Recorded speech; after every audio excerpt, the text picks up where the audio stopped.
Good day everyone! Welcome for another video.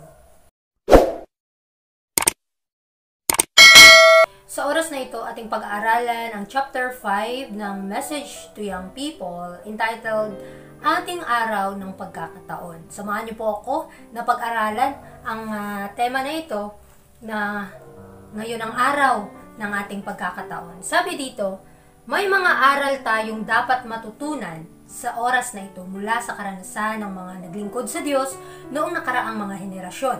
Gaano natin kaunti ang alam tungkol sa mga tunggalian, pagsubok at pagod ng mga taong ito habang inihahanda nila ang kanilang sarili upang harapin ang mga hukbo ni Satanas. Suot ang buong baluti ng Diyos na gawa nilang tumayo laban sa mga pakana ni Satanas. So dito mapapansin natin, matutunghayan natin mga kapatid, yung sistema ng pananampalataya ng mga sinaunang mga mananampalataya, mga sinaunang mga Kristiyano na kanilang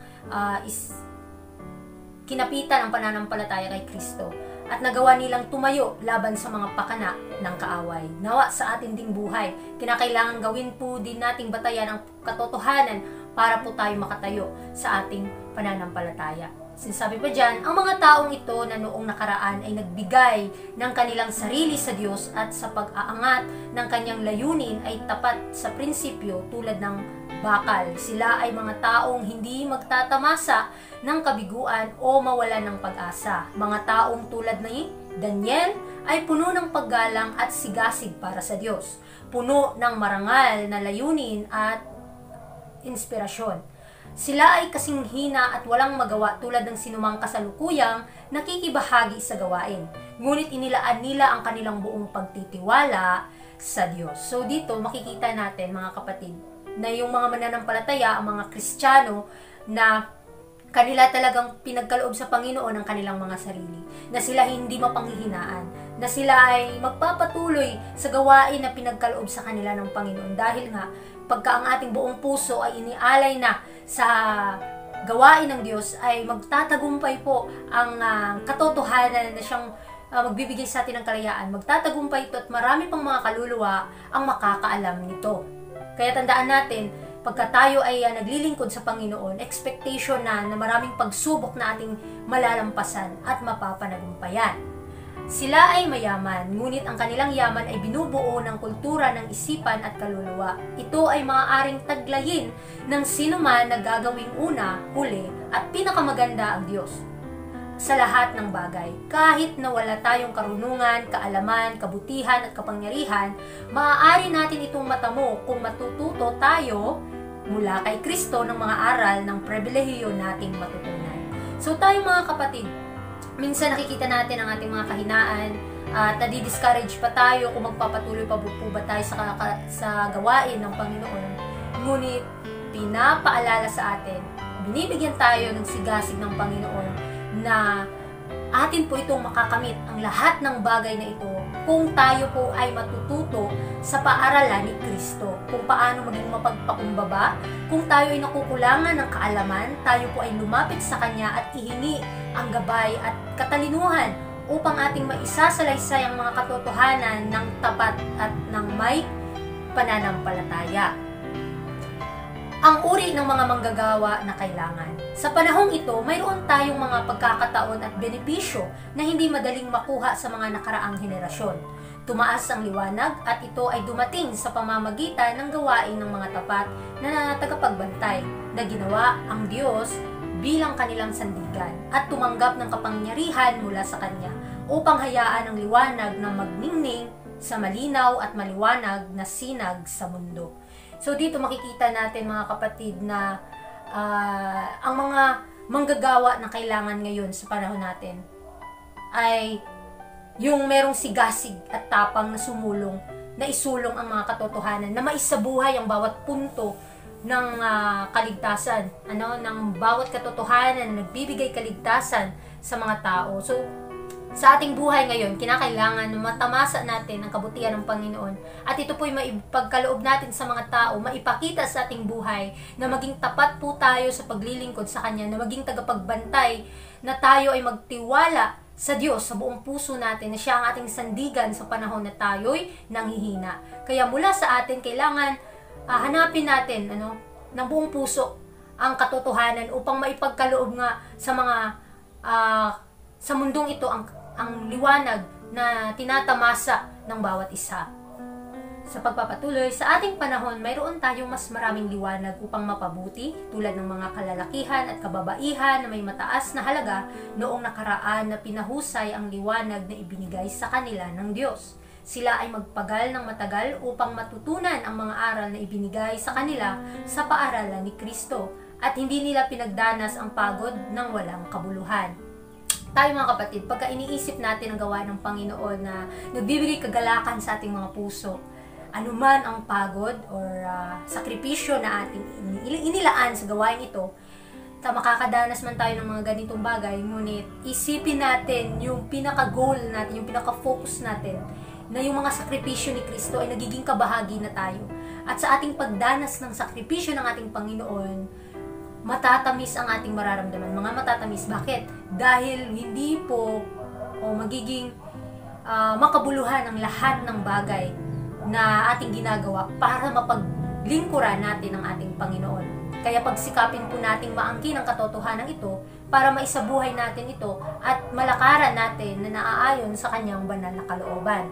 Ang kanilang matyagang pagsisikap ay pinarangalan. Sila ay nakipag-ugnayan sa pinakamakapangyarihan at gayon pa man ay palaging naghahangad ng mas malalim, mas mataas at mas malawak na pag-unawa sa mga walang hanggang realidad upang matagumpay na maipakita ang mga kayamanan ng katotohanan sa isang mundong nangangailangan.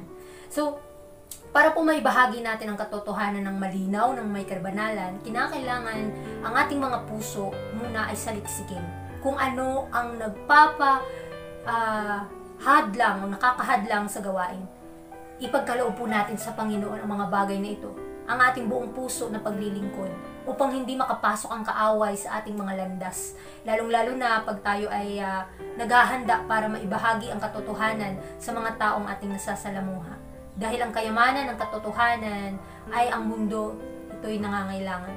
Nangangailangan talaga ang sanlibutan ng mga bagay na ito. At tayong nakakaalam ng katotohanan, ano po ba ang ginagawa natin? Ano po ba ang ating gagawin para sa kanyang kaluwalhatian? Nawa, atin pong gamitin ang lahat ng bagay o lahat ng talento na pinagkaloob sa atin para tuloy-tuloy po ang gawain ng Panginoon at mapabilis na po ang kanyang pagdating. Kaya sa pagpapatuloy, sabi dito, ngayon ay kailangan ang mga manggagawa ng ganitong uri, ang mga taong tunay na lalaki sa paningin ng Diyos, at nakasulat sa mga aklat ng langit ay yaong mga tulad ni Daniel na pinapaunlad ang bawat kakayahan upang pinakamahusay na maipakita ang kaharian ng Diyos sa mundong naliligid sa kasamaan. So nangangailangan po talaga ang ating sanlibutan ng mga manggagawa ng Diyos na tapat at masigasig na pagkaloob sa Panginoon ng kanilang buong puso sa gawain ng Panginoon. Kailangan ang ating mga buhay, mga kapatid, ay maging kagaya ng mga sinaunang mga Kristiyano na kanila talagang ibinuhis ang kanilang buhay para may pagkaloob ang katotohanan sa mga tao. Na kahit sa isang araw ay isang kaluluwa, makahatak po tayo sa paanan ng Panginoon. Napakalaki na pong pagpapala ito. At libu-libong mga anghel ang natutuwa pagka ito yung ating ginagawa. Dahil maipakita natin at sikapin natin na maipakita ang kaharian ng Diyos sa mundong naliligid sa kasamaan. Dahil pagka nakita nila ang katotohanan at liwanag, mabubuksan po ang kanilang mga mata at ang kanilang kaisipan na ang kanila palang tinatahak ay kadiliman. Kaya bigyan natin ng katotohanan ang mga taong nasa sa kasinungalingan pa at maidadala natin sila sa paaralan ng ating Panginoon. Mahalaga ang pag-unlad sa kaalaman. Sapagkat kapag ginamit sa layunin ng Diyos, ang kaalaman ay isang kapangyarihan para sa kabutihan.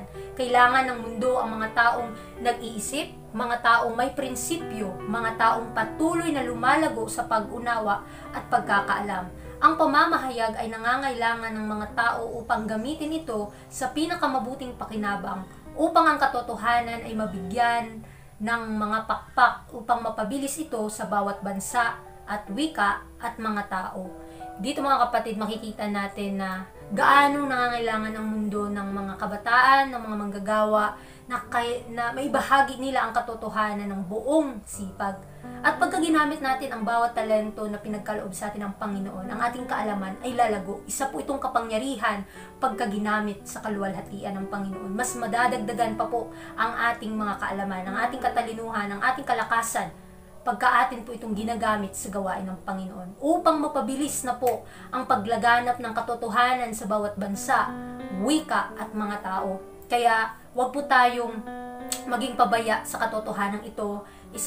Isabuhay na po natin ito kahit sa napakaliit na bagay, atin po itong malakaran na naaayon sa banal na kalooban ng Panginoon at bibigyan niya tayo ng kaginhawahan, bibigyan niya tayo ng gantimpala kung tayo po ay magtitiis hanggang sa wakas at may pagkakaloob na nga sa mga tao ang katotohanan. Sabi pa dyan, mga tanong na nagpapalalim sa puso. O na sana ang mga kabataan ay mag-aral ng mga kasulatan at gawin ang kanilang palagay na sila'y nasanay ito ang ginawa ni Kristo sa katulad ng kalagayan.